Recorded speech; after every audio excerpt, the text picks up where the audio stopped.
This only gets worse. Marine Certification Company says it declined request to certify Ocean Gate. So just reading that title, let me speculate for a second. How can you be able to operate if you're not certified? Like, certify is one of those words, it's like, if things aren't certified, you don't want it.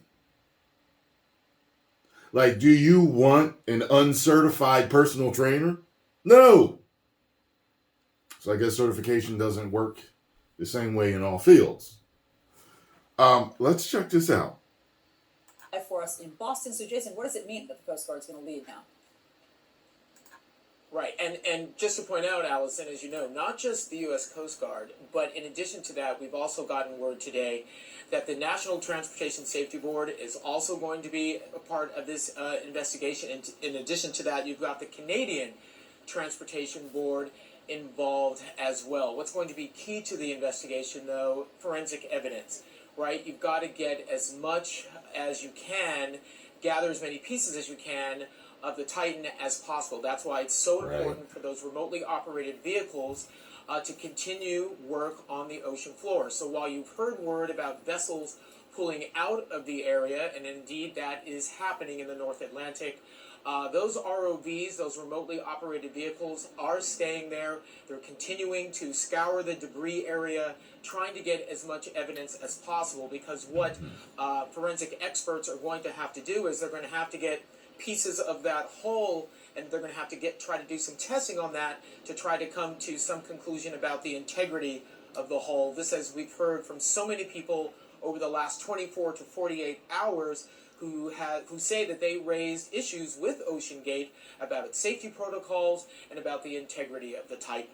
But Jason, what about this marine certification company that rejected a request to certify the Titan? Yeah, why did they reject that Lloyd's request? Registrar, and that is the company that typically does this type of marine vessel registration. According to what we've heard here at CNN, there was a request from Ocean Gate to have Titan certified. This was back in 2019, and this company denied the request to do that. Did not want to work with them. The company did not provide a reason as to why that happened. But what's interesting about that, you'll remember that Ocean Gate on its website had said that they had decided to forego getting registered, saying that it was standing in the way of innovation. That was something that was up on their website. That website has now been taken down. Allison. There's still a lot of questions. Jason Carroll, thank you very much. Let's bring in David Wall. Even on their web... on the Titan sub in 2021. In fact, he took the same trip on board the Titan to see the Titanic wreckage 2 years ago. There's no way anyone should ever went on that thing. Ever. At that time, 2 years ago, when you took this trip down to view the Titanic, did you have any reservations about the safety of the submersible? I've read that on the website. No, I ain't going nowhere. And, in fact, I felt very lucky to be one of only 200 some odd people who would have ever seen the Titanic underwater at the 12,500 foot level. And now I feel, of course, very lucky that I went on the fifth trip with Titan when the hull was still strong enough to withstand that pressure. But I did not have any reservations. I thought the trip was very professionally run. I adored Stockton and PH, who were on the trip with me. Only Stockton was in the submersible. I'm so sick and tired of seeing the tip of that boat down there. That's the only shot they ever show. I was so excited to be doing I see some more that I've been hoping to do for 11 years. And what did Stockton tell you at that time about safety? What did you ask him? Did you know, for instance, that he had employed a sort of unorthodox construction of the submersible that other people in the industry didn't know if it would work? Basically, it wasn't industry standard. Did you know that at the time? No, I did not know that. I did know because I was originally supposed to go out in 2019 when they thought the pressure test would be finished and Titan would be able to take out passengers in 2019. and there were some sort of problems with weather in the Bahamas where they were testing it and other things. And so they scratched all those trips that were scheduled for 2019. I think then the Titan was tested and found maybe it had to be reinforced some more, which I think was done during 2020. I don't know all the details in that. And I was pretty confident in 2021 when I was on the trip that it was safe. So, David, what was the trip like?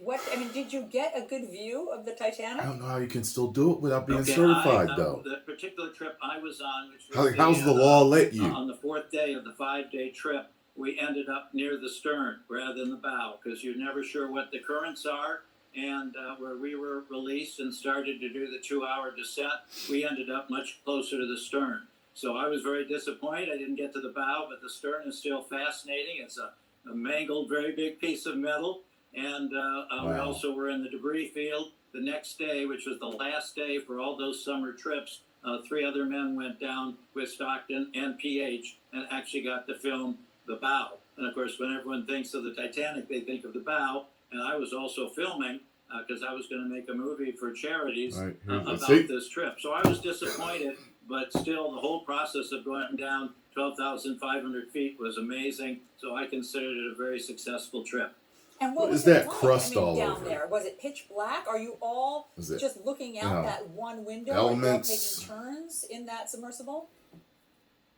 Algae. Oh, there also was a computer screen combination that fed us all the video footage from a camera that was mounted on top of the Titan. But otherwise, the 2 men in front of me who were seated looking right out the 21-inch viewport and myself right behind them, that's what we were looking out of. But it got dark fairly quickly. We then went through a little zone with phosphorescence, which was neat. And then it got pitch dark again all the way until we got close to the bottom. Then Stockton turned on the lights. And so when we hit the bottom, you could see the silt come up all around us. It took a few minutes to settle. Then he started to use the thrusters to move us around. Was it freezing cold? No, it wasn't that cold because we had just arrived at the bottom, but we did have different layers of clothes with us because it was very warm at the top when we got into the submersible, and it certainly got colder and colder as we went down, but I don't remember it being really, really cold. Were there any moments during that whole process for you that I guess took a couple of hours? Were there any moments that felt dicey? Was there any moment that you were nervous? No, I was not nervous at all. I thought I was in wonderful hands, a very professional team. Every day we had meetings at 7 in the morning, 7 at night, and they would talk about what we were going to do. The first 3 days, because of weather, all the dives were scrubbed, but they were so professional in their presentations. I did not have any problems anywhere going down. Now, I've done some other things that are a little bit dangerous. I'm certainly not an extreme adventurer at all, but I don't get scared as easily as a lot of people, and I don't get claustrophobia very often, which I think was lucky being in that submersible for more than 10 hours. Doesn't he? Yeah, I can tell you don't scare easily, certainly. A lot's been made in other reports of how there was a kind of low-tech feeling to the construction. It felt a little jerry-rigged in there. You know, there was kind of a video game controller, products from off the shelf used to construct it. Did you see some of that? Only the video game controller, and Stockton was very proud of that. I mean, he certainly did not hide the fact that anybody could control that submersible from this. I was not allowed to, but from this game controller. I get it. Like I said, military uses Xbox controllers. But so I learned since this accident, I've seen some other video of other people in there and saying there were some more things that he kind of bought off the shelf. But he felt that, he wouldn't have gone down dive after dive. He was the pilot on almost every trip if he hadn't felt that submersible was 100% safe. David, now that you've had these 24 hours to think about this tragedy, do you have a theory on what happened? Right when I heard that they'd lost communications with the submersible, I thought that it probably had imploded. And I just thought that because I knew they had not reached the bottom, at least when they had the last communication from it. They were still 45 minutes or so from reaching the bottom. So I didn't think they could be tangled up. There are many, many different ways to release weights to get back up to the surface if they had a problem with that. So I just kind of, but I didn't say in all the interviews I did at that point, obviously, that I thought it had imploded. Right. And Want to keep hope. I kept positive the way almost everyone else did. But that certainly was my first thought, especially since I knew there had been some reinforcing and some problems with testing back in 2019. That was my first thought. Well, David, thank you for sharing your experience with us. It's really interesting to talk to somebody who did this very trip and to hear what it was like. And of course, we're happy like you are that you got to have that experience. So thanks for being It was amazing. Man, That's nice. You're welcome. let me tell y'all something. I watched this video earlier. It was on a YouTube channel. Let me see if I can find this. I'm going to tell y'all so you can go watch it. This YouTuber went on it, and he documented the whole thing. All capital letters, DALLMYD. And it says, Titanic Submersible Expedition, exclusive footage, my personal experience. There's 6.1 million views on it. He goes on this thing, right?